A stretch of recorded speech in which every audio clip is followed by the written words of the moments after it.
நேர்களுக்கு அன்பு வணக்கம். புதுச்சேரி தொலைக்காட்சி நிலையத்தின் நேர்கள் அனைவரையும் விளையாட்டும் பயிற்சியும் என்ற நிகழ்ச்சியில் சந்திப்பதில் பெருமகிழ்ச்சி அடைகிறோம். நிகழ்ச்சிக்காக நான் வினிதா. ஒவ்வொரு வாரமும் விளையாட்டும் பயிற்சியும் என்ற நிகழ்ச்சியில் பல்வேறு விளையாட்டு துறைகளை சார்ந்த விளையாட்டை பற்றி தெரிந்து கொள்கிறோம்.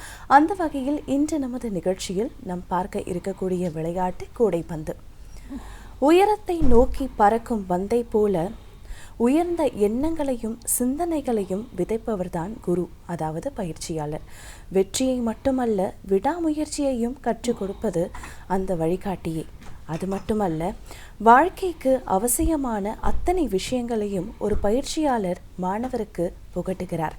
அந்த வகையில் இன்று நமது நிகழ்ச்சியில் நமது பயிற்சியாளர் ஆனந்தன் அவர்கள் நமது நிலையத்திற்கு வந்திருக்கிறார். அவரை நேர்களாகிய உங்கள் சார்பாகவும் நிலையத்தின் சார்பாகவும் வரவேற்கிறேன். வணக்கம் சார். வணக்கம். இன்றைக்கி நம்ம நிகழ்ச்சியில் கூடைப்பந்து அதை பற்றி நம்ம பார்க்க போகிறோம். கூடைப்பந்தை பற்றின ஒரு வரலாறு இருக்கும் இல்லையா, அதை பற்றின ஒரு விளக்கத்தை நம்ம நேயர்களுக்கு சொல்லிடுங்க. அனைவருக்கும் வணக்கம். கூடைப்பந்து வரலாறு பார்த்திங்கன்னா பள்ளி கல்லூரிகளில் ஒரு சின்ன கதை சொல்லி தான் ஆரம்பிப்பாங்க. அமெரிக்காவில் தான் இந்த கூடைப்பந்து விளையாட்டு உருவானது. அப்போது குளிர்காலங்களில் திறந்தவெளி மைதானங்களில் ஆட முடியாது அவங்களால. அப்போது டாக்டர் ஜேம்ஸ் நெய்ஸ்மித் என்றவங்களோட ஆராய்ச்சிக்கு சொன்னாங்க, இன்டோரில் ஏதாவது விளையாடணும், அதுக்கு நம்ம ஒரு கேமை கண்டுபிடிக்கணும் அப்படின்னு. அப்போது ஒரு சின்ன கதை சொல்லுவாங்க. அவர் எழுதினார், பேப்பரை மடித்து பார்த்துட்டு அப்புறம் அது கசக்கி போட்டார், ஒரு பாஸ்கெட்டில் ஒரு கூடையில் போட்டார் அப்படின்னு ஒரு சின்ன கதை சொல்லி தான் எங்களுக்கெல்லாம் எங்களோட குருமார்கள்லாம் வந்து எங்களுக்கு சொல்லி கொடுத்தாங்க. அதுக்கப்புறம் அவர் என்ன பண்ணார், ஏன் இதை ஒரு கேமாக ஆக்கக்கூடாதுன்னு சொல்லிட்டு அந்த பழக்கூடிய 2 பகுதியில் ஒரு அறையில் 2 இடத்துல வச்சுட்டு ஃபுட்பால் தான், அப்போ சாக்கர் பால்னு சொல்லுவாங்க, அந்த சாக்கர் பாலை வச்சு மினிமம் ஒரு 5 பேரை வச்சு இந்த விளையாட்டை ஆரம்பித்தார். அது வந்து பனிக்காலங்களில் உள் விளையாட்டு அரங்கு விளையாட்டை அதை வந்து இண்டோர் கேம்ஸாக அவர் ஆரம்பித்தாருங்க. அப்போ ஆரம்பிக்கும் போது பெரிய சட்டத்திட்டம்லாம் இல்லை, முதல்ல 5 பேர் வச்சு ஒரு டீம் ஆரம்பித்தாங்க. இது வந்து 1891 இந்த கேம் அவர் ஆரம்பித்தார். இந்த கேம் ஆரம்பித்து 100 வருடங்களுக்கு பிறகு தான் ஒய்எம்சிஏ வழியாக இந்தியாவுக்கு இந்த கேம் வந்து நம்ம இந்தியாவில் உள்ள வந்தாங்க. இந்த ஒய்எம்சிஏ ஃபிசிக்கல் எஜுகேஷன் காலேஜஸ் வழியாக இந்த கேம் வந்து பாப்புலர் ஆகி இந்தியாவிலையும் பல இடத்துல இது உருவாச்சுங்க. இப்போது இதுக்காக அதுக்கப்புறம் அவர் ஜேம்ஸ் நெய்ஸ்மித் பிறகு நல்ல வளர்ச்சி அடைந்து இதுக்கு சட்டத்திட்டங்கள்லாம் உருவாக்குனாங்க. ஒரு அணியில் ஒரு டைமில் 5 பேர் துவக்காட்டக்காரராக இருப்பாங்க, 2 பக்கமும் 12 பேர் கொண்ட ஒரு குழு இருக்கும். அப்போ அதில் யார் வேணாலும் எப்போ வேணாலும் மாற்றிக்கலாம். அந்த மைதானத்தில் மொத்தம் 12 நபர்கள் வந்து விளையாடுவாங்க. ஒரு அணிக்கு 12 பேர், உள்ள விளையாடுறவங்க 5 பேர் தான். ஓகே. ஏன்னா இதில் ஒரு சின்ன ஒரு சிக்னிஃபிகண்ட்டாக என்ன சொல்லணும்னா, விளையாட்டு வீரரை விட வெளியில் இருக்கிற சப்ஸ்டியூட் அதிகமாக இருப்பாங்க. ஏன்னா இது வந்து 40 நிமிடம் வந்து நிற்காம ஓடுற கேமாக இருக்கும், ஃபுல் என்டூரன்ஸ் ஸ்பீடு. அப்போ அவங்களுக்கு டோட்டல் 40 மினிட்ஸ் நீங்களே சொல்லிட்டீங்க, எத்தனை வீரர்கள் இருப்பாங்க அப்படிங்கிறதையும் சொல்லிட்டீங்க. இந்த 40 நிமிஷத்துக்கு இடைப்பட்ட கேப் ஏதாவது இருக்குமா, ரெஸ்ட் அந்த மாதிரி? முதல்ல கொஞ்ச நாளுக்கு முன்னாடி வந்து 2 ஆஃபாக தான் இருந்தது, 20 மினிட்ஸாக இருந்தது. இப்போது 4 குவார்ட்டராக ஆக்கிட்டாங்க. 10 நிமிடங்கள் ஒரு குவார்ட்டரு, இடைப்பட்டத்துக்கு 2 நிமிஷம் கேப்பு, அதுக்கப்புறம் ஒரு 10 நிமிடம், அதுக்கப்புறம் ஒரு 15 நிமிடம் ஆஃப் டைம், அது சர்வதேச லெவலில் சொல்கிறாங்க. அதுக்கப்புறம் ஒரு 10 நிமிடம், இதெல்லாம் பிளேயிங் டைம், விளையாட டைம் மட்டும்தான். பால் வெளியில் போனால் ஸ்டாப் பண்ணிவிடுவாங்க, அதுக்கு வந்து பிளேயிங் டைம் சொல்லுவாங்க. அப்போ அந்த மாதிரி பண்ணி 40 நிமிடத்தில் யார் அதிக ஸ்கோர் பண்ணியிருக்கிறாங்களோ அந்த அணி வெற்றி பெற்றதா கணக்கு எடுத்துக்குவாங்க. இப்போது 2 அணியும் சம நிலையில் இருக்கிறாங்க, சம புள்ளிகள் எடுத்துருக்கிறாங்கன்னா பாயிண்ட்ஸ் தான் சொல்லுவோம். அது சம புள்ளிகள் எடுத்துருக்கிறாங்கன்னா கூடுதலாக ஒரு 5 நிமிஷம் வைப்போம்.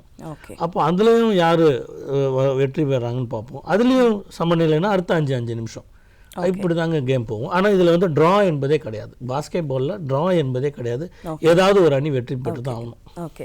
அதாவது கூடைப்பந்தை பற்றின ஒரு விளக்கம் கேட்டால் அதோடைய வரலாறு ரொம்பவே அழகாக, ஏன்னா நிறைய பேருக்கு இது தெரிஞ்சிருக்குமான்னு தெரியல, ரொம்பவே அழகான ஒரு விளக்கம் கொடுத்துருக்கீங்க கூடைப்பந்துடைய வரலாறு. அது அமெரிக்காவில் இது நிறைய குவிஸாக கூட யூஸ் பண்ணிக்கலாம், நிறைய பேருக்கு அமெரிக்காவில் கண்டுபிடிச்சாங்கன்றதுலேருந்து ரொம்ப அழகான ஒரு விளக்கம் கொடுத்தீங்க. அது மட்டும் இல்லை, இப்போ ஒரு முக்கியமான ஒரு கேள்வி இருக்குது, என்ன அப்படின்னு பார்த்தீங்கன்னா, வியர்வை துளியை வந்து வெற்றி துளிகளாக மாற்றுவது பயிற்சியாளர் தான். அப்போ நீங்கள் எத்தனை ஆண்டுகளாக இந்த விளையாட்டுத்துறையில் இருக்கீங்க?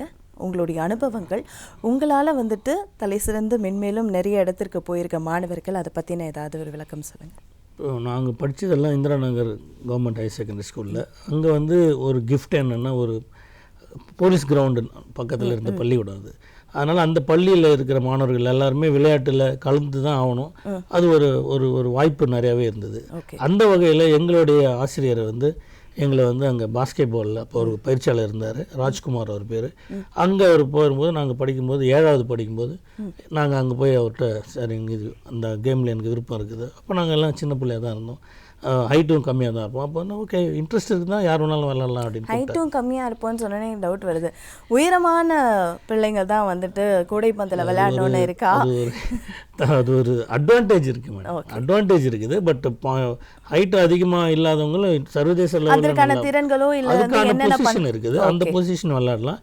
ஆனால் ஹைட் என்பது ஒரு அட்வான்டேஜ் தான். சில கேம்ஸில் வாலிபால் இப்போ பாஸ்கெட் பாலில் ஹைட் வந்து ஒரு அட்வான்டேஜ் தான். இப்போ ஹைட் இல்லாத பிள்ளைங்க ரொம்ப ஆர்வமாக இருக்கிறாங்கன்னா அவங்கள நம்ம கைவிட்டுறக்கூடாது. அவங்களையும் வந்து அந்த பயிற்சி எடுத்து கொடுத்து அவங்களுக்கு பொசிஷன் பாயிண்ட் கார்டுன்னு சொல்லுவாங்க, அந்த பொசிஷனில் அவங்கள நம்ம தலை சிறந்த வீரர்களாக்கலாம். ஓகே சார், இப்போது எனக்கு வந்து ஒரு கிரவுண்ட் இருக்குன்னா அந்த கிரவுண்டோடைய நீளம் அகலம் எவ்வளோ இருக்கணும் அதை சொல்லுங்கள். அண்ட் அதே மாதிரி ஒரு கூடைப்பந்தில் வந்து விளையாடும் போது அந்த பந்து போய் ரீச் ஆகணும்ல, அதோடைய மீட்டர் வந்து எவ்வளோ கொடுத்துருக்காங்க, இதுக்கு முன்னாடி எவ்வளோ இருந்துச்சு, அதோடைய டிஃப்ரென்ஸ்? அதில் வந்து பெரிய அந்த உயரம் வந்து 10 அடி, சராசரியாக 10 அடி தான் உலகம் முழுக்க. ஒரு ஸ்டாண்டர்ட் பாஸ்கெட் பால் கோர்ட் வந்து 15க்கு 28 அவுட்லைன். அது இல்லாமல் 2 மீட்டர் வந்து சுத்தளவு இருக்கணும், அது கேப் இருக்கணும், லாபின்னு சொல்லுவாங்க. இல்லாட்டி அதுக்கான மினிமம் டிஸ்டன்ஸ் அந்த லைன்லேருந்து 2 மீட்டர் வந்து யாரும் உள்ளே வரக்கூடாது. அந்த அளவுக்கு நம்ம ஃப்ரீ ஏரியா வைக்கணும். ஏன்னா இந்த கேமில் விளையாடும் போது வெளியில் போவாங்க, ஓடும்போதே வெளியில் போகிறதுக்கான வாய்ப்பு இருக்குது. அதனால் அந்த 2 மீட்டர் எக்ஸ்ட்ரா கொடுக்கணும். இது இல்லாமல் இதில் மார்க்கிங் வந்து அந்த போர்டு பார்த்தீங்கன்னா பாஸ்கெட் இருக்கும், போர்டு இருக்குது. இது வந்து பாஸ்கெட் பால்னு சொல்லுவோம், ஆனால் அந்த போர்டுக்கு வந்து ரொம்ப முக்கியத்துவமான சில பங்கு இருக்குது. அந்த போர்டில் மட்டும் பாஸ்கெட் விழும். அது வந்து 6 அடிக்கு 3 அடி போர்டு. உங்களுக்கு பின்னாடி பார்த்தீங்கன்னா அதில் எல்லாமே அதில் உள்ள ஒரு ஸ்கொயர் இருக்கும். அது வந்து 45க்கு 59 சென்டிமீட்டர் இருக்கும். அதில் தான் அந்த ரிங்கை ஃபிக்ஸ் பண்ணியிருப்பாங்க. இந்த போர்டும் நீங்கள் பார்த்தீங்கன்னா போர்ட் ஷாட்னு ஒரு எல்லாமே ரிங்லேயே போகாது, போர்டில் போட்டும் அந்த ஷாட் விடும். அதனால் இந்த கேமுக்கு அந்த பேக் போர்டு என்பது ஒரு முக்கியமான ஒரு பங்கு இருக்குது. இதுதான். இது இல்லாமல் அந்த 3 பாயிண்ட் லைன் இருக்குது, அது வந்து 6.75 சென்டிமீட்டர் ரிங் சென்டர்லேருந்து தான். இங்கே எல்லாமே அந்த ரிங் சென்டர்லேருந்து தான் இந்த 3 பாயிண்ட் லைன் சொன்னீங்க. இப்போ புதிதாக ஒருத்தவங்க வந்து தெரிஞ்சுக்க போகிறாங்க அப்படின்னா அதை பற்றின ஒரு விளக்கம் நம்ம கொடுத்துடணும். ஸோ இப்போ 3 பாயிண்ட் லைன் அப்படின்னா என்ன சார்? 3 பாயிண்ட் லைன்னா நம்ம ரிங் சென்டர்லேருந்து 6.75 சென்டிமீட்டரில் ஒரு அரை வட்டம் போட்டிருப்பாங்க, ஒரு செமி சர்க்கிள் இருக்கும் கிரவுண்டில். நீங்கள் கிரவுண்டில் இருக்கும், அதில் பார்த்தீங்கன்னா அதுக்கு வெளியில் இருந்து போட்டிங்கன்னா மொத்தம் 3 புள்ளி. அதுக்கு உள்ள வந்து டி, அதாவது மற்ற ஏரியாவிலேருந்து அந்த சர்க்கிளுக்கு உள்ளே வந்து எங்கேருந்து நீங்கள் போட்டாலும் அதுக்கு 2 புள்ளி தந்துடுவாங்க, 2 பாயிண்ட்ஸ். அது இல்லாமல் ஃபவுல் பண்ணும்போது ஃப்ரீ த்ரோன்னு ஒரு செக்டார் இருக்கும், அங்கேருந்து ஃப்ரீ லைனப் பண்ணி போடுவாங்க. அப்போ யாரும் டிஃபென்ஸ் எடுக்க மாட்டாங்க, ஃப்ரீயாக இருந்து ஃப்ரீ த்ரோன்னு சொல்லுவாங்க. ஃப்ரீ த்ரோ போடும்போது ஒரு பாயிண்ட் கொடுப்பாங்க. இப்போ ஆக்ஷன் நம்ம ஷூட் பண்ணும்போது ரெண்டு 2 பாயிண்ட் அட்டெம்ப்ட் எடுக்கும்போது ஃபவுல் ஆகிடுச்சுன்னா 2 த்ரோ ஃப்ரீ த்ரோ கொடுப்பாங்க. 3 பாயிண்ட் அட்டெம்ப்ட் எடுக்கும்போது ஒரு ஃபவுல் ஆகிடுச்சுன்னா 3 த்ரோஸ் தருவாங்க. இதில் நீங்கள் எடுக்கிறீங்க, அட்டெம்ப்ட் பண்ணுறோம், நீங்கள் என்ன அடிச்சிட்டிங்க, பாஸ்கெட் விழுந்துச்சுன்னா பாஸ்கெட் கவுண்ட்ஸ் ஒரு த்ரோ. இதுதான் நம்ம ஜென்ரலாக தெரிஞ்சுக்க வேண்டியது. மற்றபடி இன்டெப்த்தில் இதில் வந்து நிறைய ரூல்ஸ் இருக்குதுங்க. ஏன்னா இது வந்து ஷார்ட் ஒரு சின்ன ஏரியாவில் ஹை ஸ்பீட் கேம். இது இல்லாமல் பார்த்தீங்கன்னா இது வந்து வேர்ல்டில் இன்ட்ரெஸ்டிங்கான கேம், ஃபாஸ்ட் ஸ்கோரிங் கேம். நீங்கள் ஐஸ் ஹாக்கிக்கு அப்புறம் பார்த்தீங்கன்னா பாஸ்கெட் பால் தான் ஃபாஸ்ட் ஸ்கோரிங். இப்போ உலகக்கோப்பை நடக்குது பார்த்தீங்கன்னா 1-2-0 சமநிலை இருக்கும். 90 நிமிடம் பார்ப்பாங்க, ஒரு கோல் கூட விழாது. அந்த மாதிரியான ஒரு இன்ட்ரெஸ்டிங்காக இருக்கும் இப்போ ஃபிபா உலகக்கோப்பை. ஆனால் பாஸ்கெட் பால் அப்படி இல்லைங்க, ஒரு நிமிஷத்தில் ஒரு 4 பாயிண்ட் 2 பாஸ்கெட்டாவது ஸ்கோர் பண்ணிவிடுவாங்க. இந்த மாதிரி இந்த சட்டத்திட்டங்கள்லாம் அதில் இருக்குது. அதனால் வந்து உலகத்தில் வந்து இது ரசிக்கிற எல்லா உலகத்துலேயும் எல்லா கண்ட்ரியும் இதில் விளையாடுறாங்க. எல்லாமே பார்வையாளர்கள் எல்லாமே ரொம்ப அதிகமாக இருக்கிற ஒரு கேம் இது. ஓகே, அப்போது ஒரு மாணவர் வந்துட்டு இப்போது கற்றுக்க போகிறாரு அப்படின்னா எந்த வயசுலேருந்து கற்றுக்கலாம்? அது மட்டும் இல்லாமல் ஒரு தேர்ச்சி பெற்ற வீரராக நீங்கள் மாற்றணும் அப்படின்னா அதுக்கு எத்தனை வருடங்கள் ஏற்படும்? இப்போ மற்ற விளையாட்டுக்கும் இதுக்கும் ஒரு சின்ன வித்தியாசம் இருக்குது. நாங்கள் வந்து ஒரு 5வது படிக்கிற ஒரு மாணவர்லேருந்து ஆரம்பிப்போம். ஆனால் 10 வயசு இருக்கும். 10 வயசு இருக்கும்போது ஒரு 5 சைஸ் பால் வந்து 5ல் ஆரம்பிப்போம். ஆரம்பிக்கும்போது அவர் அந்த பாஸ்கெட் போடுவார். ஒரு குழந்தை வந்து ஒரு பாஸ்கெட் கூட போடாமல் ஒரு ட்ரைனிங் சென்டரில் இருந்தால் அவருக்கு அந்த கேம் பிடிக்காது. அப்போது அந்த பிள்ளைக்கு அந்த கேம் இன்ட்ரெஸ்டிங் ஆக்கும்போது அந்த வயதுலேருந்து ஆரம்பிக்கும் போது அந்த ஏஜில் வந்து இப்போ ஒரு 10 வயசு குழந்தை வந்து அந்த கேம் விளையாடுறாங்கன்னா அப்போ அந்த ஹைட்டுக்கு ஏற்ற மாதிரி நீங்கள் அந்த முதல்ல வந்து இருந்ததுங்க. அந்த மாதிரி சப் ஜூனியருக்குலாம் ஹைட் எல்லாம் குறைச்சாங்க, அதெல்லாம் எடுத்துட்டாங்க. எல்லாமே சராசரியாக 10 ஃபீட் ஹைட்டு தான் இருக்கும் ரிங்கு. நம்ம ட்ரைனிங் பசங்க ஸ்டார்ட் பண்ணும்போது 10 இயர்ஸ் ஸ்டார்ட் பண்ணால் நல்லது. இல்லை நம்ம ஹைட்டு குறைச்சோன்னா நம்ம வெளியில் விளாட்ற மாதிரி இருந்தால் நம்ம ஹைட்டை குறைச்சி சின்ன பிள்ளைங்க விளாட்லாம். ஆனால் அவங்க பாஸ்கெட் போட்டால் தான் அவங்களுக்கு மனசு சந்தோஷமாக இருக்கும். அவங்க அடுத்த நாள் வருவாங்க. ஒரு பாஸ்கெட் கூட போடலாம், அந்த பிள்ளை அடுத்த நாள் வராது. அவங்களுக்கு வந்து நம்ம கடுமையான சில பயிற்சிகள்லாம் கொடுப்போம், ட்ரிப்ளிங் அந்த பேசிக் ஸ்கில்ஸ்லாம் கொடுப்போம். ஆனால் அந்த ரிங்கில் போடுறது தான் ஃபைனல். அதில் தான் அந்த பிள்ளைங்களுக்கு சந்தோஷம் இருக்கும். அந்த அளவுக்கு நம்ம அந்த வயதை வந்து நம்ம எடுத்துக்கணும். ஒரு 10 வயசுலேருந்து நம்ம ஆரம்பிக்கலாம். அப்போ எத்தனை ஆண்டுகள் ஆகும் அதை தேர்ச்சி பெற்ற ஒரு வீரராக மாற்றுவது? இப்போது 10 வயசுனா ஒரு 2 வருஷம் 3 வருஷம் நல்லா ட்ரெயின் பண்ணோம்னா ஒரு அண்டர் 14 3 கேட்டகரியில் ஜென்ரலாக நடத்துவாங்க. என்னென்ன கேட்டகரி? 14 வயசுக்குள்ளார, 17 வயசு, 19 வயசு, பிறகு வந்து சீனியர்ஸ். அப்போது நம்ம 10 வயசில் ஒரு மாணவரை நம்ம தேர்ந்தெடுத்து அவருக்கு பயிற்சி கொடுக்குறோன்னா ஒரு 2 வருஷத்தில் வந்து அவர் கண்டிப்பாக ஒரு தேசிய லெவலில் ஒரு மாநில லெவலில் அவர் கண்டிப்பாக போயிடுவார். இது வந்து டே கேமுங்க, எவ்ரி டே அவர் விளையாடணும். இப்போலாம் பயிற்சி முறைகள் வந்து அந்த யூடியூப்பு எல்லா இடத்துலையும் வந்து இன்ஸ்டாகிராம் எல்லாத்துலேயுமே வந்து அங்கே நீங்கள் போயிட்டீங்கன்னா உலகத்தில் இப்போ நாங்கள் இருக்கும்போதெல்லாம் எங்கள் குரு என்ன சொல்கிறாரோ அதுதான் வேத வாக்கு. ஆனால் இப்போது ஒவ்வொரு மாணவரும் கையில் வச்சுருக்கிறாங்க. அந்த ஸ்கில்லை வந்து அவங்க வீட்டிலே பயிற்சி பண்ணுறாங்க. ஒரு ட்ரிப்ளிங்கன்னா வீட்டில் பயிற்சி பண்ணுறாங்க, ஒரு பாசிங் பண்ணுறாங்க, ஒரு ஜக்லிங் பண்ணுறாங்க. இதெல்லாம் வீட்டிலே செய்யலாம், ஒரு சின்ன இடத்துல செய்யலாம். ஆனால் பாஸ்கெட் வந்து கிரவுண்டில் தான் இருக்க முடியும். இல்லை யாராவது வசதியான இருந்தாங்கன்னா வீட்டில் ஒரு பாஸ்கெட் போட்டு பயிற்சி எடுக்கலாங்க. இப்போது FIBA NBA இதுக்கு இடையேயான வேறுபாடுகள் இதை பற்றின ஒரு விளக்கம் கொடுங்க சார். FIBA என்பது FIBA நம்ம சொல்லுவோம். FIBA வந்து சர்வதேச அந்த ஃபெடரேஷன். அது ஒரு நம்ம சர்வதேச ஃபெடரேஷன் அவங்க தான் வந்து அந்த ரூல்ஸ் அண்ட் ரெகுலேஷன்ஸ் எல்லாத்தையுமே ஃப்ரேம் பண்ணுறவங்க. அவங்க கீழே தான் எல்லா கண்ட்ரியும் அஃபிலியேட் ஆகிருப்பாங்க. இதில் வந்து ஏஷியா, ஆஃப்ரிக்கா அந்த மாதிரி ஒரு 4-5 பிரிவும் இருக்குது. இதில் யூரோப்பு அப்படி இந்த மாதிரி இருக்கிறாங்க. இவங்க தான் இந்த விளையாட்டை கட்டுப்படுத்துகிறாங்க. இந்த கேம்ஸோடைய ரூல்ஸ் அண்ட் ரெகுலேஷன்ஸு, இந்த கன்ஸ்டன்ஸ் ரூல்ஸ் எல்லாமே கட்டுப்படுத்தி ஒவ்வொரு உலகத்தில் இருக்கிற ஒவ்வொரு பகுதியிலையும் ஒரு சாம்பியன்ஷிப் உருவாக்குறாங்க. அதுலேருந்து வந்து வேர்ல்டு கப்புக்கு எட்டுன்னு வருவாங்க. இப்போ இவங்க தான் வந்து எந்த ரூல்ஸை எப்படி மாற்றணும். இப்போ முதல்ல ஒரு உதாரணத்துக்கு நான் சொன்னேன்னா 6.25 தான், 6.25 தான் அந்த 3 பாயிண்ட் லைன். அப்புறம் உலகளாவே ஒரு ஓட்டெடுப்பு நடத்தினாங்க. இது வந்து சேலஞ்ச் பண்ணலாமா, ஒரு 50 சென்டிமீட்டர், அரை மீட்டர் அதிகப்படுத்தலாமான்னு. அப்போது சின்ன பசங்களும் அதில் தான் விளாடணும். 6.25 போட்டவங்க 6.50 வெளியிலேருந்து போட்டால் 3 பாயிண்ட்டு. அப்போது உலகளாவே ஒரு ஓட்டெடுப்பு நடக்கும்போது அதை ஆதரித்து தான் போட்டாங்க. நாங்கள் எல்லாருமே ஆச்சரியப்பட்டோம். ஏன்னா சின்ன பசங்க எப்படி போடுவாங்க, தூரமாக பெரியவங்களுக்கும் அதே அளவு வைக்கிறீங்க. அது வந்து சக்ஸஸ் ஆகிடுச்சிங்க. 6.75 அந்த அரைவட்டம் இருக்கும். அதுலேருந்து வெளியிலேருந்து நீங்கள் ஷூட் பண்ணிங்கன்னா 3 பாயிண்ட் என்பது இது உலகளாவிய ஒரு ஓட்டெடுப்பு நடத்தி தான் செஞ்சாங்க. கேமில் கூடைப்பந்தில் ட்ரிப்ளிங், பாசிங், ஷூட்டிங் அப்படிலாம் இருக்கு இல்லையா? இது மூன்றில் ரொம்ப அதிக சவால்கள் இருக்கக்கூடிய திறன் எது, ஏன்? இல்லை, இதில் பாஸ்கெட்பாலில் பேசிக் ஸ்கில் என்பது ஃபஸ்ட்டு ட்ரிப்ளிங். நம்ம எப்பயுமே அறிவோம்னு ஆரம்பிக்கும் போது ட்ரிப்ளிங் வந்து பாலை தட்டிக்கிட்டு ஒரு இடத்துலேருந்து ஒரு இடத்துக்கு போகிறது தான் ட்ரிப்ளிங். இதுதான் பேசிக்கான ஒரு ஸ்கில். அதில் நம்ம யாருக்கு நீங்கள் அழைச்சிட்டு வந்து பசங்களை இங்கே கோச்சிங் பயிற்சி மையத்தில் சேர்த்திங்கன்னா ட்ரிப்ளிங் தான் நாங்கள் சொல்லிக் கொடுப்போம்.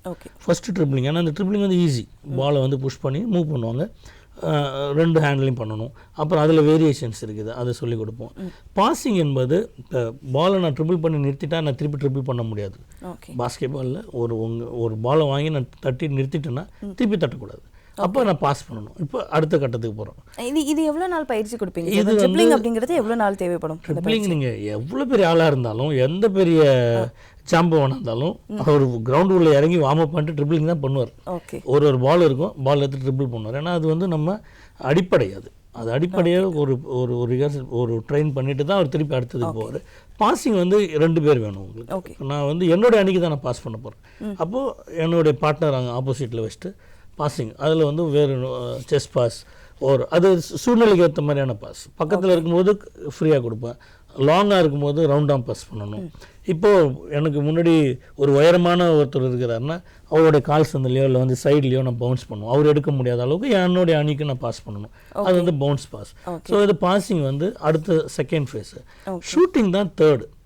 ஷூட்டிங், ஏன்னா பாஸ்கெட் போட்டால் தான் ஜெயிக்க முடியும். நீங்கள் 2மே பண்ணிவிட்டு எதுவுமே பண்ணலன்னா நம்ம பாயிண்ட் ஸ்கோர் ஆகாது நம்மளுடைய அன்னைக்கு. அப்போது அதுக்கு ஷூட்டிங் எடுத்துன்னு வரும். ஷூட்டிங் அப்படின்னா நம்ம வந்து அந்த பாஸ்கெட்டில் வந்து பாஸ்கெட்டில் போடுறது தான் ஷூட்டிங். ஷூட்டிங் என்பது நம்ம பந்து மேலே போய் அந்த ரிங் மேலே போய் அந்த நெட் வழி கீழே வரணும், இதுதான் பாஸ்கெட். இப்படி போய் இப்படி வரக்கூடாது. ஏன்னா நிறைய கேள்விகள்லாம் வரும், போயிட்டு அங்கேயே நின்றுச்சு திருப்பி தட்டி விட்டாங்க வெளியில் வந்து, அது பாஸ்கெட் கிடையாது. வேற யாரும் தொட முடியாது. மேலே போயிட்டு அது கீழே வந்தோன்னா 2 பாயிண்ட். அது எந்த வகையில் 3 பாயிண்ட் போட்டால் 3 பாயிண்ட், ஃப்ரீ த்ரோ போட்டால் ஃப்ரீ த்ரோ 1 பாயிண்ட்டுங்க. இப்போ இதுக்கு நம்ம அண்டர் பாஸ்கெட்லேருந்து ஆரம்பிப்போம். அடிப்படை வந்து அண்டர் பாஸ்கெட்லேருந்து ஆரம்பிப்போம், கிட்ட இருக்கும். ஒரு 2 அடியிலேருந்து குழந்தைங்களுக்கு ஆரம்பிப்போம். அந்த போட் ஷாட்லேருந்து ஆரம்பித்து அப்புறம் ரிங் ஷாட்டு, அப்புறம் இதில் வந்து 2 வகையான நின்று போடுறது செட் ஷாட்னு சொல்லுவோம், ஜம்ப் பண்ணி போடுறது வந்து ஜம்ப் ஷாட்னு சொல்லுவோம். ஸோ இதுதான். இது ஒன்றும் அட்வான்ஸாக போனால் டங்கிங்னு சொல்லுவோம். போட்டு அந்த ரிங்கில் நீங்கள் பார்த்துருப்பீங்க டிவியில், நேராக அமெரிக்கன் பிளேயர்ஸில் நம்ம இந்தியன் பிளேயர்ஸும் அடிக்கிறாங்க. இப்போ நேராக போய் ரிங்கில் போட்டு அந்த பாலை வந்து ஃபீட் பண்ணுவாங்க. அதுமாரி பம்ப் பண்ணுற மாதிரி ரொம்ப எக்ஸ்பீரியன்ஸ். ஆமாம், எக்ஸ்பீரியன்ஸ் கண்டிப்பாக வேணும். அது ஒரு நல்ல ஹைட் இருக்கணும், பவர்ஸ் இருக்கணும், கேர்ஃபுல்லாக இருக்கணும். ஏன்னா அடிச்சு நீங்கள் 10 அடி மேலே போயிட்டு கீழே லேண்ட் ஆகும்போது இன்னொருத்தவங்க காலில் இறங்கினா இன்ஜுரி ஆகிடும். ஏன்னா இந்த பாஸ்கெட்பால் வந்து இன்ஜுரியான நிறையா சான்சஸ் நிறையா இருக்கிறதால அந்த மாதிரி இருக்குது. அது ஃபவுல்ஸ்லாம் இருக்குது. இப்போது நீங்கள் ஒருத்தவங்க போடும்போது நீங்கள் பாடி புஷ் பண்ணக்கூடாது, கான்டாக்ட் பண்ணக்கூடாது. அவங்களுக்கு டிஃபென்ஸ் எடுக்கலாம், ஆனால் நீங்கள் வந்து பாடி கான்டாக்ட் பண்ணக்கூடாது. இது பேசிக்கான ரூல். பட் அப்போது அதுமாரி தெரியாமல் பண்ணிட்டீங்க, ஃபவுல். அது இப்போ தெரிஞ்சு பண்ணால் இன்டென்ஷன்லாம் சொல்லுவாங்க. அதில் நிறைய வேரியேஷன்ஸ். அந்த ரெஃபரிஸ் வந்து அந்த மாதிரி நமக்கு ரூல்ஸ் அண்ட் ரெகுலேஷன்ஸ் படி நமக்கு சார்ஜ் பண்ணுவாங்க ஃபவுல். ஒரு ஆள் வந்து ஒரு உதாரணத்துக்கு ஒரு மேட்ச்சுக்கு 5 ஃபவுல் தான் பண்ண முடியும். அவர் 5வது ஃபவுல் பண்ணிட்டாருன்னா அந்த மேட்ச் அவர் ஆட முடியாதுங்க, வெளியில் வந்துடணும். அப்போ வேறு சப்ஸ்டியூட் போகலாம். நம்ம தான் 7 பேர் வெளியே இருப்பாங்க, 5 பேர் உள்ளே விளையாடுவாங்க, 7 பேர் வெளியே இருப்பாங்க. அதுலேருந்து யாராவது ஒருத்தவங்க வரலாம்.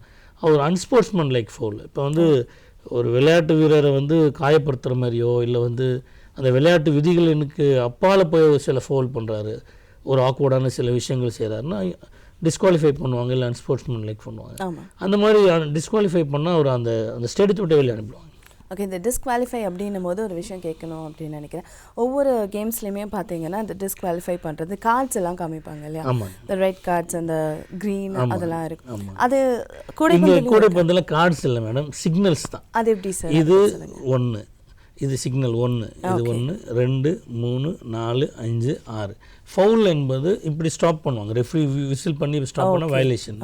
வயலேஷன் வேணும். நீங்கள் வந்து பிடிச்சிட்டிங்க, ட்ரிபிள் பண்ணி திருப்பி தட்டுறீங்க, அது லைன் விட்டு வெளியில் போயிட்டீங்க, இதுக்கெல்லாம் வயலேஷன். இது ஒன்றும் பெரிய அஃபென்ஸ் கிடையாது. அடுத்த அணிக்கு அந்த பந்தை கொடுத்துருவாங்க, திருப்பி அவங்க ஸ்டார்ட் பண்ண சொல்லுவாங்க. இந்த கையை மூடி இப்படி தூக்கிட்டாருன்னா இது ஃபவுல். ஒரு ரெஃப்ரி வந்து கையை மூடி இப்படி விசில் பண்ணி தூக்கிட்டாருன்னா நீங்கள் அடிச்சிட்டிங்க, அவரை வந்து பிளாக் பண்ணிட்டீங்க, இல்லை வந்து அவரை தட்டி விட்டுட்டீங்க, அது சொல்லுவாங்க. இப்போ நீங்கள் வந்து டிஸ்குவாலிஃபை ஃபவுல்னா 2 கையை மேலே தூக்கிட்டாங்கன்னா அந்த பிளேயர் வெளியில் போயிடுவார். அதுவே வந்து இப்படி கையை தூக்குறாங்கன்னா இது வந்து அன்ஸ்போர்ட்ஸ்மேன் லைக் ஃபவுல். இது 2 வாங்கிட்டா வெளியில் போயிடுவார் அவர். டிஸ்குவாலிஃபைட் ஃபவுல் வந்து ரொம்ப அநாகரிகமாகவோ இல்லை ஒரு அவர் ரொம்ப எந்த மாதிரியான சூழல்ல இந்த மாதிரியான ஒரு சில சமயம் பார்த்தீங்கன்னா கொஞ்சம் விளையாட்டு வேகத்தில் வந்து அடிச்சுக்கிற கூட சூழ்நிலை கூட வரும், இல்லை வந்து பிடிச்சி தள்ளிடுவார். அது ஒரு அபாயகரமான செயல் வரும்போது சில சமயங்கள் விதிமுறைகளை வந்து மாற்றி விளையாடும் போது இந்த மாதிரி அந்த மாதிரி வரும். அவர் வந்து இப்படி செய்யக்கூடாதுன்னு சொல்லுவாங்க, அவர் அடிச்சிருவார், ரத்தம் வரலாம். அப்போ அந்த மாதிரி அவர் பார்க்குறாரு, இவர் வேணும்னே தான் விளையாட்டுக்காக ஒரு எந்த ஒரு ஃபவுலுமே அந்த பந்துக்காக தான் போகணுமே தவிர அந்த பந்து அந்த விளையாட்டை விட்டுட்டு நீங்கள் வேறு வகையான ஃபவுல் செஞ்சால் இந்தமாரி டிசிப்ளின் ஆக்ஷன் எடுத்துருவாங்க. அவர் அந்த மேட்ச் விட்டு வெளியில் போயிடணும். அது அந்த ஸ்டேடியத்தை விட்டே வெளியில் போய்டாது. சர்வதேச அளவில் அடுத்த மேட்ச் தான் அவர் வர முடியும், அவர் வர முடியாதுங்க. ஓகே சார், இப்போது எத்தனை மணி நேரம் வந்து பயிற்சி வந்துட்டு ஒரு நாளைக்கு எடுக்கலாம்? நம்ம பேசிக்காக நம்ம வந்து மினிமம் வந்து 1.5 மணி நேரம் வேணும் ஒரு மாணவருக்கு. அவர் வந்து அவர் வார்ம் அப் பண்ண வச்சுட்டு அவருக்கு அந்த பேசிக் ஸ்கில்ஸு மினிமம் ஒரு 1.5 மணி நேரம் நமக்கு தேவைப்படுங்க. இது நான் சொல்கிறது மினிமம். ஒரு ஒரு ஒரு குழந்தை ஒரு பிளேயரை நம்ம வந்து பேசிக்காக 2 hours நமக்கு கண்டிப்பாக தேவைப்படும். ஒரு நாளைக்கு கண்டிப்பாக 2 hours வந்து தேவைப்படும். அவருக்கு வந்து நம்ம ஸ்கில்ஸை ரிப்பீட்டேஷன் பண்ணணும், இப்போ பாசிங் பண்ணணும், ஷூட்டிங் பண்ணணும். இதுக்கு எல்லாமே இப்போ ஒருத்தர் மட்டும் வர மாட்டார். அப்போ ஒரு மினிமம் ஒரு 10-15 பேராவது இருப்பாங்க. அவங்களுக்கு அந்த பயிற்சி போகும், ஒரு ரொட்டேஷன் வரும். அப்போ நம்ம 2 மணி நேரம் மினிமம் நமக்கு அந்த குழந்தைங்க இதுக்காக கேமுக்கு செலவிடணும், ப்ராக்டிஸ் பண்ணணும். கண்டிப்பாக பண்ணணும். இப்போ ஒரு விளையாட்டு அப்படின்னா அதுக்கான விதிமுறைகள் இருக்கும், இதெல்லாம் செய்யக்கூடியவை, இது செய்யக்கூடாதது அப்படின்னு இருக்கும். கூடைப்பந்தில் அந்த மாதிரி இருக்கா? இப்போ நீங்கள் சொன்ன மாதிரி பால் பாஸ் பண்ணுறது கூட இப்படி தான் பாஸ் பண்ணணும், இப்படி பாஸ் பண்ணக்கூடாது, இப்படி பண்ணால் அவங்க வெளியில் போயிடலாம், அந்த மாதிரியான விதிமுறைகள்? கூடைப்பந்தில் இப்போ நீங்கள் ஃபுட்பாலில் பார்த்தீங்கன்னா உதாரணத்துக்கு கையில் படக்கூடாதுன்னு சொல்லுவாங்க. கூடைப்பந்தில் காலால் விளையாடக்கூடாது. ஓகே, இது ஒரு சின்ன சின்ன விஷயங்கள் இருக்குது. அதுமாதிரி பந்தை வந்து நம்ம டீமோட போட்டு போகணும், பாஸ் பண்ணி அழைச்சிட்டு போய் அந்த பாஸ்கெட்டில் ஆப்போனன்ட் பாஸ்கெட்டில் போடணும், நம்ம பாஸ்கெட்டில் போட்டுக்கூடாது. இது சில நிகழ்ச்சிகள் நடக்கும், தெரியாமல் நடக்கும். இது தெரிஞ்சால் அவங்களுக்கு பாயிண்ட் கொடுத்துருவாங்க. அந்த மாதிரி நீங்கள் வந்து அந்த சட்டத்திட்டங்களுக்கு உட்பட்டு தான் நீங்கள் விளையாடணும். அவங்க என்ன சொல்கிறாங்களோ டைமிங்ஸ் இருக்குது. இந்த பேக் கோர்ட் ஃப்ரண்ட் கோர்ட்னு இருக்குது. நீங்கள் வந்து கோர்ட்டில் பார்த்தீங்கன்னா சென்ட்ரல் லைன் இருக்கும். நீங்கள் பேக் கோர்ட்லேருந்து நீங்கள் ஆரம்பிச்சிட்டிங்கன்னா 8 செகண்டுக்குள்ளார ஃப்ரண்ட் கோர்ட்டுக்கு போயிடணும். நீங்கள் நம்ம ஒரு 4 பாயிண்ட் முன்னாடி இருக்கிறோம், இங்கே டைம் வேஸ்ட் பண்ணலாம் முடியாது. 8 செகண்டுக்குள்ளே ஃப்ரண்ட் கோர்ட்டுக்கு போகணுங்க. ஃப்ரண்ட் கோர்ட்டுக்கு போன பிறகு அந்த 8 செகண்ட் கூட நமக்கே அது தெரியுமா அந்த டைமிங் எல்லாம் டிஸ்பிளேல வரும். அந்த டைமிங் வந்து அந்த போர்டு கீழே உள்ள சர்வதேச தேசிய லெவலில் டிஸ்பிளேல வருங்க. இதெல்லாம் நம்ம கோச் கணக்கிடுவாங்க, இல்லை சொல்லுவாங்க ஃபாஸ்ட்டாக டேபிளில் சொல்லுவாங்க. இந்த மாதிரி ஒரு லாஸ்ட் 5 செகண்ட்ஸ் சொல்லுவாங்க, 10 செகண்ட்ஸ் சொல்லுவாங்க. அப்போ அதுக்கு தகுந்த மாதிரி நம்ம விளையாடணும். 24 செகண்டுக்குள்ளார நீங்கள் வந்து பாஸ்கெட் போடணும். அது பாஸ்கெட் விழலைன்னா நீங்கள் வந்து உங்கள் அட்டெம்ப்ட் இருக்கணும். 24 செகண்டுக்கு மேலே உங்களால் ஒரு அந்த 24 செகண்ட்ஸ்க்குள்ள நம்ம அதை நீங்கள் ஒரு ஷூட் அட்டெம்ப்ட் பண்ணணும். பண்ணிட்டு திருப்பி மிஸ் ஆச்சு உங்களுக்கே கிடைக்குது ரீபவுண்ட், அது பேர் கேட்பாங்க. ரீபவுண்ட் கேட்டால் திருப்பி 14 செகண்டில் போடலாம். திருப்பி 24 செகண்ட் வரும், 14 செகண்ட் வரும். இப்போ ஒரு ஃபவுல் அடிச்சிட்டாங்கன்னா திருப்பி 24 செகண்ட் உங்களுக்கு ஃப்ரெஷ்ஷாக கிடைக்கும். ஃபவுல் அடிச்சா ஃப்ரெஷ்ஷாக கிடைக்கும். இது வந்து இந்த ஷார்ட் கிளாக்னு சொல்லுவாங்க. இப்போ இதெல்லாம் சமீபத்தில் முதல்ல 30 செகண்ட். ஷார்ட் கிளாக் அப்படின்னா என்ன? அதையும் ஷார்ட் கிளாக்னா இப்போ மெயின் கிளாக் வந்து அந்த 10 மினிட்ஸ் நம்ம 4 பகுதியாக பண்ணுறோம். ஷார்ட் கிளாக் என்பது வேற ஒருத்தர் இன்னொரு ரெஃப்ரி அது அஃபிஷியல் டேபிள் அஃபிஷியல் வச்சிருப்பாரு. அது வந்து இப்போ கணக்கிடுவார். இந்த 8 செகண்ட் வந்து ரெஃப்ரி பார்ப்பாங்க. அந்த 24 செகண்ட்ஸ் வரும். 24 செகண்ட்ஸ்க்குள்ளே நம்ம அந்த ஒரு டீம் ஏ டீம் போடலைன்னா பஸர் வந்துடும். ஒரு விசில் கொடுத்துருவாங்க, இல்லை பஸர் வந்து அது நீங்கள் முடிஞ்சிடுச்சு, உங்கள் டைம் முடிஞ்சு அடுத்த டீமுக்கிட்ட கொடுக்கும். இது 8 அங்கே 14 செகண்ட். இப்போ நம்ம பாஸ்கெட் போடுறோம், மிஸ் ஆகிடுச்சு, திருப்பி நம்ம கையில் கிடைக்குது ஃப்ரண்ட் கோர்ட்டில். திருப்பி கிடைக்கும் போது அந்த 14 செகண்ட்ஸ்க்குள்ளார நீங்கள் திருப்பி போடணும் பாஸ்கெட். திருப்பி 24 செகண்ட் எடுத்துக்க முடியாதுங்க, ஏன்னா ஃப்ரண்ட் கோர்ட்டில் அந்த மாதிரியான ரூல்ஸ் இருக்குது. இதுதான் ஷார்ட் கிளாக்கோட 2 மேஜர் இஷ்யூஸ். இப்போ ரீபவுண்டிங் அப்படிங்கிற ஒரு விஷயம் சொன்னீங்க. ரீபவுண்டிங் அப்படிங்கிறது இந்த திறன் வந்து எந்த அளவுக்கு ஒரு வெற்றியை, அதாவது அணியோடைய வெற்றியை வந்து ரீபவுண்டிங் அப்படிங்கிறது எப்படி தீர்மானிக்கிறது? நிச்சயமாக இப்போது எல்லாருமே போய் ஒரு சக்ஸஸ்ஃபுல்லாக பாஸ்கெட்டை போட்டுற முடியாது.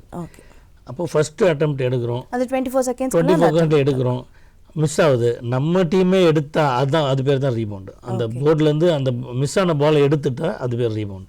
போர்டில் அந்த டி ஏரியாவில் நமக்கு எடுக்கிறோம், எடுத்து திருப்பி நம்ம அணிக்கே கொடுத்து திருப்பி 2வது அட்டெம்ப்ட் பண்ணுறோம், அது பாஸ்கெட் ஆகிறதுக்கு வாய்ப்பு இருக்குது. திருப்பி அதுவும் மிஸ் ஆகுது, திருப்பி எடுத்து திருப்பி போடுறோம். இதுதான். இல்லை அதை ரீபவுண்ட் எடுத்தவரே எடுத்து பாஸ்கெட் போடலாம். இதுதான் ரீபவுண்டுன்னு சொல்லுவோம். ரீபவுண்ட் வந்து டிஃபென்ஸ்லையும் அஃபென்ஸ்லையும் ஒரு மேஜர் ரோல். ஏன்னா நீங்கள் ஒரு அட்டெம்ப்ட் தான் எடுக்க முடியும். ரீபவுண்ட் இல்லைன்னா நீங்கள் போய்ட்டு ஒரு அட்டெம்ப்ட் எடுத்துருவீங்க. அவங்களுக்கு நம்பர் ஆஃப் அட்டெம்ப்ட்ஸ் கிரியேட் பண்ணுறது ரீபவுண்ட்ஸ் தான், நம்பர் ஆஃப் சான்சஸ் கிரியேட் பண்ணுறது ரீபவுண்ட் தான்.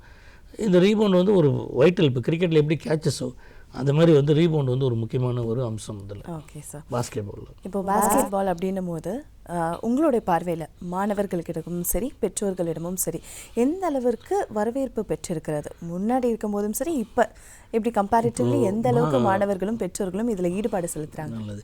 இதுதான் இப்போ எல்லாருமே என்ன நினைப்பாங்கன்னா, தங்களுடைய பிள்ளைகள் ஏதாவது ஒரு ஸ்போர்ட்ஸில் வரணுன்றது கட்டாயமாயிடுச்சு எல்லாரும். ஆனால் பிள்ளைங்க வந்து ஆரோக்கியமாக இருக்கணும் அப்படின்னு நினைக்கிறாங்க. அதேமாதிரி ஒரு ஒரு ஒரு கன்செப்ஷன் இருக்குது. என்னென்னா பாஸ்கெட்பால் விளாட்னா அவன் நல்ல ஹைட்டாக இருப்பான், நல்லா வளருவான்றது ஒரு ஒரு அவங்க ஒரு சிந்தனை இருக்குது. அது இல்லாமல் இந்த பாஸ்கெட்பால் கேம் வந்து காலேஜ் வரையும் இருக்கும். அது கல்லூரி படிப்பு முடித்த பிறகும் அவங்க விளையாடுவாங்க. ஸோ இந்த மாதிரியான ஒரு ஒரு ஒரு நல்ல விஷயங்கள் அதில் இருக்குது. இதில் இப்போ என்ன கிரேஸ்னா எல்லாருமே பாஸ்கெட்பால் விளாடணுன்னு வராங்க. அப்பியரன்ஸ் வந்து நல்லாயிருக்கும். அது ஃபாஸ்ட் ஸ்கோரிங் கேமு.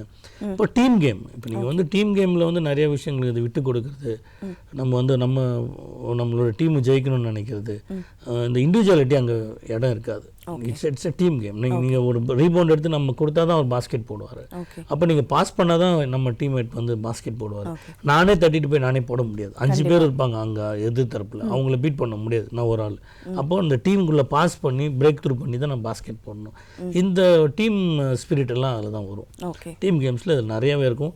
ஐக்யூ நல்லா வரும். ஏன்னா என்ன பாஸ்கெட் பால் ஐக்யூன்னு ஒன்று இருக்குல்ல, அது அப்படின்னா என்ன சார்? ஐக்யூ என்பது இப்போ பார்த்தீங்கன்னா ஃபேக்கு, சின்னதாக ஃபேக் என்பது உங்களை ஏமாத்துறது. நான் பாஸ்கெட் இப்படி போன்ற மாதிரி பண்ணிட்டு ஒரு ஹுக் பண்ணிட்டு நான் உள்ள போயிடுவேன். சீட்னா நான் இப்படி போகிற மாதிரி போவேன், நான் உங்களை பண்ணுவோம். இது இப்போ உங்களை நான் வந்து ஒரு டிஃபெண்டரை வந்து எப்படி பண்ணலாம், பாஸ் உங்களுக்கு கொடுத்துட்டு திருப்பி நான் போய் கட் பண்ணி போய் வாங்கி போடுவேன். ஓகே. இப்போ இந்த சூழ்நிலையில் என்ன செய்யணுன்றது தான் ஐக்கியம். இந்த சூழ்நிலையில் அது அதாவது நம்ம டைமிங் ரொம்ப கம்மியாக இருக்கும். எப்படி பண்ணணும், உங்களுக்கு டைமிங் ரொம்ப கம்மியாக இருக்கும், ஒரு 5 செகண்டாக இருக்கும், இல்லை வந்து ஒரு பாயிண்டில் நம்ம வெற்றிக்கு வருவோம் இல்லை தோல்வி வரும். அந்த டைமில் நம்ம பாஸ்கெட் போட்டாகணும்.